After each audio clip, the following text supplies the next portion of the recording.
Roger Wilco and Larry Laffer secretly learn Russian. Russian PC games in big boxes worth $1,000. Duke Nukem and Beavis and Butthead in Russian catacombs built by Alien. Hello YouTube, my name is Victor and this is the second episode of Russian Video Game Comrade Show. Welcome!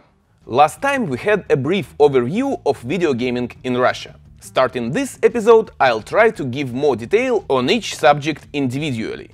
And today we'll be talking about PC gaming. Today I'm gonna cover both bootleg and authentic PC games in Russia, and even will tell a little about games made in Russia. But only about those made till the end of 90s and only for PC. I've already mentioned in previous episode I was one of the golden kids in Russia owning a PC in early 90s.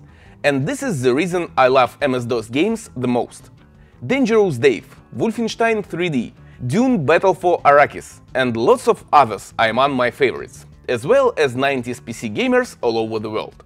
And of course, as almost anyone in 90s, I was a huge fan of adventure games. Text adventure games, as I'm only 34 years old, passed by me, but graphical ones were one of the most popular genre in 90s, and Russia also played them. Of course, as the rest of the world, most beloved adventure games in Russia were Sierra's and LucasArts ones. Leisure Suit Larry, Monkey Island, Space Quest and much more were huge. But unlike rest of the world, till mid-90s, PC in Russia was a very expensive toy owned by less than 10% of Russian citizens. The very first IBM PC-compatible computers appeared in Russia in big companies, and most of serious PC users were IT people and programmers. And if most of you saw PC games like this, most of us for a long time saw them like this. Or later like this. I'm sorry, this is the earliest modem I've got. And as most of early PC users were programmers, some of them even decided to translate some games to Russian. Point-and-click adventures were one of the most popular genre and one of the most complicated, if you didn't know language. So one of the first Russian translators, team from Rostov-on-Don, Taralesh and Zhibakyak, chose to work on Goblins, Leisure Suit Larry and Space Quest. The most interesting thing is these were non-profitable translations. Guys just wanted others to experience great games and started to work on translations on their free time. And translations were so good that even now those who played in that time still remember jokes from Sierra's early VGA adventures. I've told that most PC users in early 90s in Russia were IT guys on purpose. You see, those were not just translations, but adaptations. As I know, nowadays translations and adaptations sometimes are a problem not only in Russia. English-speaking guys complain about bad anime translations, my German-speaking fellows tell that their translations are not so good quite often. And in Russia we usually get not only loosey translations with censored or lost in translation jokes, but even loosey translations of game titles. For example, the name for Last of Us in Russia is «Одни из нас». That means «one of us». I'm not sure who exactly is one of us in Russia. Zombies? Clickers? I'm not telling about quality of voice acting or production. It's really good. I'm telling about content. There is even a very popular show by Russian YouTube channel Stop Game about things that were lost in translation of games. I can make one really good example. God of War 2018. In English version, during all the game, Kratos calls his son only boy. And first time he calls him son in the end of the game is huge. But not in Russian version. In Russia he calls him son all the way, almost from beginning. And guys from Taralesh and Zhibakyak made great translations for the time. But changed some jokes to IT ones. For example, when you come to the disco and Larry asks phone can he join her. In Russian language, words join and connect sounds similar. Присоединиться. So in Russian version, Larry could also ask her not to join, but to connect her. And when in English version phone answers, "Why? Am I coming apart?" In Russian version she says, "Yes," in a slave mode via COM1. And if you had a PC in 1992 in Russia, when this translation was released, you'll definitely get the joke. There are a lot of such moments and other Easter eggs in Russian version of Larry 1 VGA. For example, when you look at the writings on the wall of the toilet in Lefties, looking for password, one of the writings will be "Dr. Wohal is a scum", signed Roger W. And if in English version password for the door was "can send me", guys from Taralesh and Zhibakriak apparently thought nobody will understand that it's not ordinary Ken, because even among a few PC owners, almost nobody in Russia knew in '92 who is Ken Williams. So they changed the password to "Saye send me". And in the splash screen before the game, you can see that Saye is a nickname of one of the translators. Speaking of the beginning, everyone who played Larry in the Land of the Launch Lizards have to remember questions made for an age check. Russian version had this too, but it was also changed for our reality. Part of the questions were left untouched. People here also knew, for example, about Pink Floyd, but a huge part of questions were changed and became, for example, about Khrushchev. The most interesting question here is this one. Remember, I told you these first translations were non-profitable. Question is, who paid for this game? And the right answer is, not me. Second game from Sierra in Taralesh and Zhibakriak version I like the most is Space Quest 4. Here some changes were also made, but not so much as in Larry. For example, you can see that tank in the game opening area is now Russian, with a star, and there is new writing on the nearest wall. The inscription reads, "They shall not pass." I think that Space Quest series was much closer for translators, so they made fewer changes in the translation. These guys translated 5 to 7 games in total and then quit. They said themselves that hacking and translating games took a lot of time, didn't bring any money, and at some point they decided that they are not interested in it anymore. Today we won't talk about CD-ROM era profitable piracy, maybe some other time. Today I want to tell you about our legal versions of PC big boxes you all know, Russian PC big boxes. At some point, big computer stores began to import some big boxed PC games from USA and Europe. As I've told in the first episode, sales were poor, because even most of those who owned a PC couldn't afford such expensive games. But every rule has an exception, so some of them were sold to really rich people, especially in Moscow and St. Petersburg. So some companies who worked distributing consoles and video games decided to step in this business and try to release some official Russian editions of Western PC games. As I know, the very first such company was Buka, founded in 1994 as video game wholesale company. At first they distributed Mega Drive consoles and games, and sometime later added PC big boxes to their business. The second common PC games official distributor in Russia was IT company Soft Club, founded as non-video game company, but in some moment expanded to video games business. I have several their early big boxes in my collection and can show you how it looked like. It's no different to European releases, except two things. Look, this is an official Soft Club release of Crush Kill and Destroy from 1997. Here you can see label has Russian manual, and inside original English manual is switched to Russian one. Games in such releases were always in English. And this is a Russian version of Heroes 3 by Buka. Very alike to European one, but Russian translated box, both front and back sides, also Russian manual and Russian version of the game. We'll talk Heroes a little later. In 1996, Buka released first Russian game in big box, Russian Roulette. The game itself is much like Descent, except it's not in space. And such PC big boxes now are most valuable for Russian PC games collectors. The reason is simple. Western games released in Russia are also quite rare, as there were not much copies. But if you can't get Russian box with the game for your collection, nowadays you can quite easily buy European or US box on eBay, but not Russian games. Yes, there are some exceptions of course. Russian 1998 RPG Melodies was released outside Russia as Rage of Mages, but box art is different and it's an English version. So were Дальнобойщики, hard truck in the rest of the world. But for example, Петька и Василий Иванович, Русская рулетка or Братья-пилоты weren't. And the only way to get big box version is to find the Russian one. And it's a real problem today. Not only because of prices, but also because several moments from appearing on any Russian old games forums or Russian Craigslist Avito, it's already sold. I have a friend, video game collector with a huge Russian box library. Let's take a look at it and ask him. Сколько у тебя всего русских боксов? Порядка 160 штук. Я не буду спрашивать, сколько это все стоило. Давай так, вот 3 самые дорогие, какие у тебя, и какие было сложнее всего достать? Ну, сложнее всего достать было для меня лично проклятые земли. И обошлись они в порядка, наверное, 120-130 тысяч рублей. Еще Алоды вторые, это же из серии проклятых земель. Ну и, наверное, вот из последнего как раз новые бременские музыканты. Это редчайший бокс и обошелся тоже довольно-таки больших денег. One more problem regarding finding Russian boxes is these little things. Around 1997, salaries in Russia began to rise, and prices of the PCs began to lower. So really a lot of Russians, at least in Moscow and St. Petersburg, got a PC. And guys in Buka made a brilliant decision.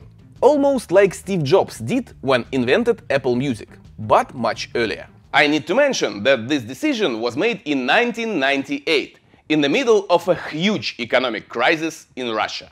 They've decided that to become successful in selling authentic, licensed games in Russia, you have to lower their prices almost to the price of the bootleg games. But unlike bootleg games, you also have to release tested and properly translated versions. Tough task? You bet. But eventually they succeeded. As I know, the hardest part of this decision was to convince publishers abroad to sell games in Russia cheaper. Buka worked with 3DO company quite long to this time and could get a contract for distribution of Heroes of Might and Magic 3 at original price around $3 a copy. And it was a huge success. Yes, price was ridiculously low, but 90% or so of Heroes 3 sold in Russia were authentic copies. And comparing to usual sales of licensed big box games, it was a giant leap forward. From that time, most of jewel case games, even in bootleg shops, become replaced by licensed ones. Because even for pirates it was cheaper to buy and resell authentic copies than try to hack and copy them. And this is how, together with regional prices in Steam, piracy in Russia, at least total piracy, was beaten. But there also was another side of this. It's like high-priced clothes and a parallel world. If you have sold some crocodile skin bags at full price, you can sell remainings cheap, because it will devalue your product. Here, in video games, same thing. One of the greatest examples is Big Box here. Russian Martian Gothic Unification. It was released in 2000 and still had Big Box edition. In 2001, distributors in Russia decided to stop producing big boxes and destroyed all the leftovers in warehouses. Quite a few copies were sold, and it's one of the rarest non-Russian game in a Russian big box. We don't have a lot of great Russian games produced in 90s and early 2000s, but there are some, and you may even know some of them. I won't say a word about Tetris, it's obvious and known all over the world. I've already mentioned Rage of Mages, and there's a big chance guys who love RTS games know Sudden Strike 3, which is also a Russian-made series. But one of the most popular genre of Russian games in Russia were point-and-click adventures.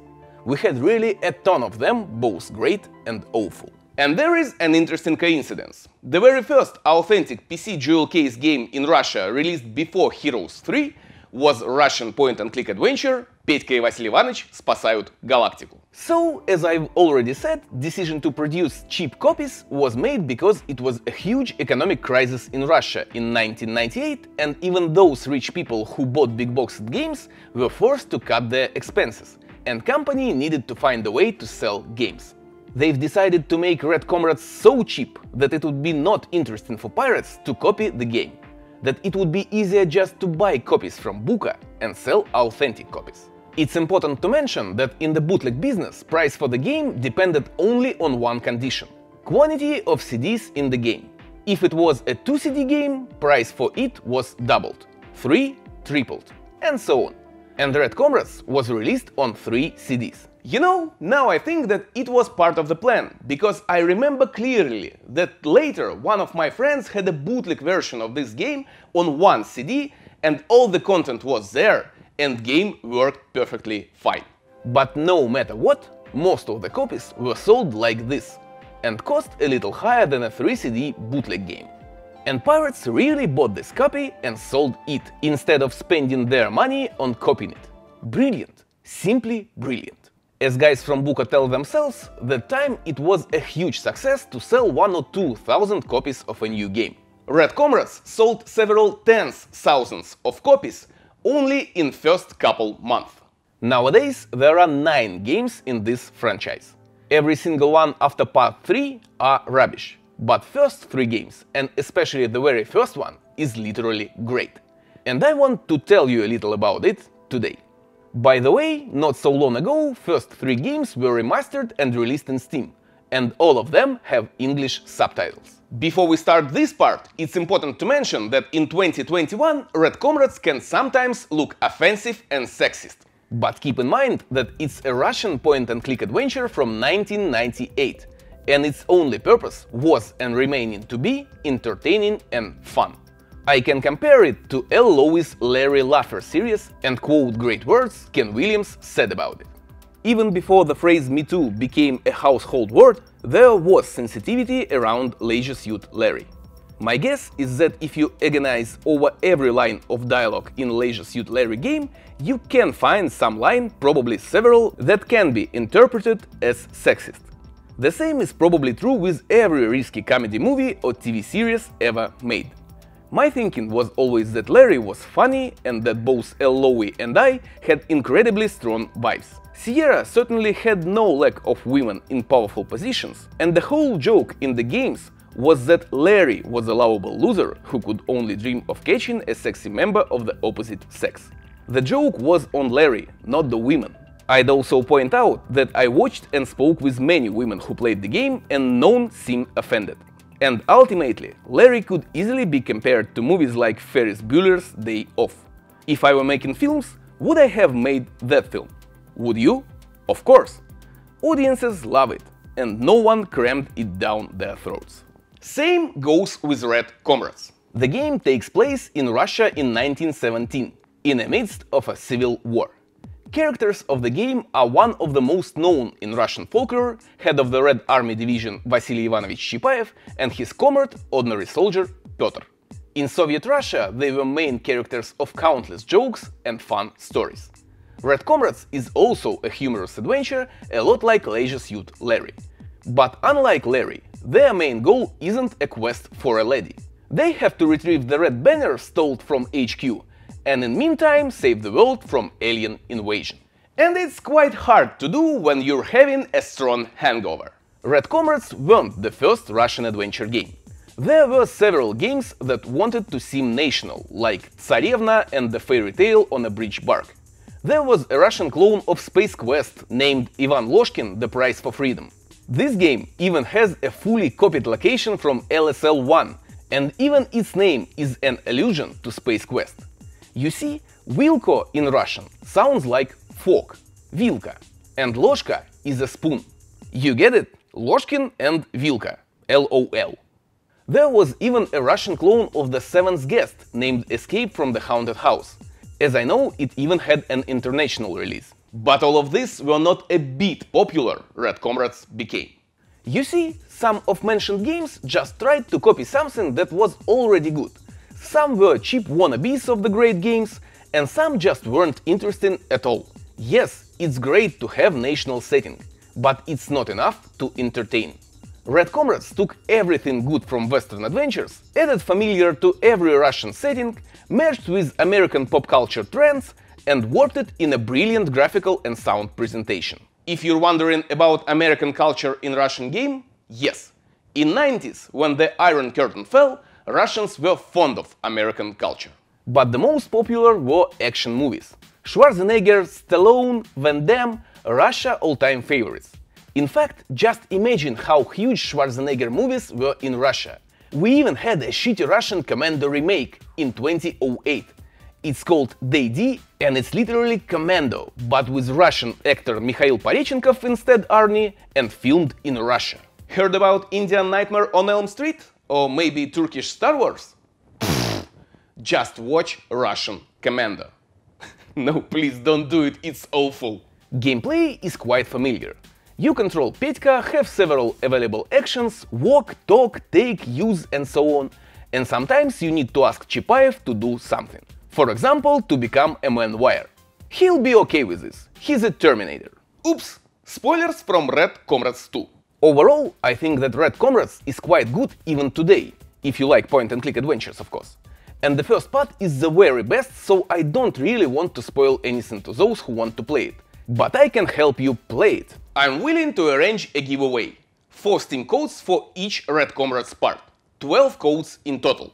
If you want to participate, please follow me on Twitter, the link is in description, and retweet the tweet with this video. In the next episode I'll randomize 12 winners, 1 code per person. For those who's interested, is English translation any good? I'm gonna say yes, it's quite good. Unfortunately, subtitles only, but subs are quite close to the original text with some adaptations. For example, some Russian figures like Chernyshevsky were changed to Shakespeare, and some art is not translated at all. Look, for example, this inscription tells us: Vasya bought food in this shop. There is no Vasya in this world anymore. But overall it's quite good. The only thing I didn't like, phrase my butt that, my butt this is used too much. Any argument between characters with huge amount of jokes on each other ends in English version like: what? You wanna eat a cake? Eat my butt. Literally too much. The other problem here is Red Comrades 2 has a lot more international jokes and Easter eggs than the first one. But it was made from the leftovers from the first part, and it's very short and secondary for those who've already beaten the first part. I'd like to recommend guys overseas to try it first, but then you'll be short on the information on what's going on there, and I think that it will be not so interesting to play it. It's really a tough decision. But just look at this!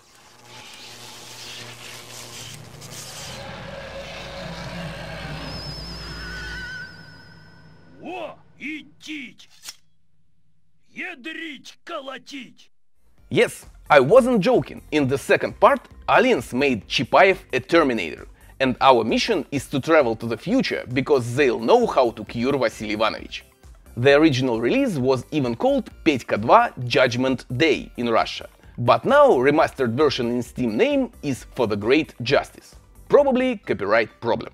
If you still want more reasons to play this game, maybe you'll be interested in Beavis and Butthead Caveman in the Alien Catacombs, right behind from the room with Duke Nukem's Barelyev, where we have to take a shotgun to use it for…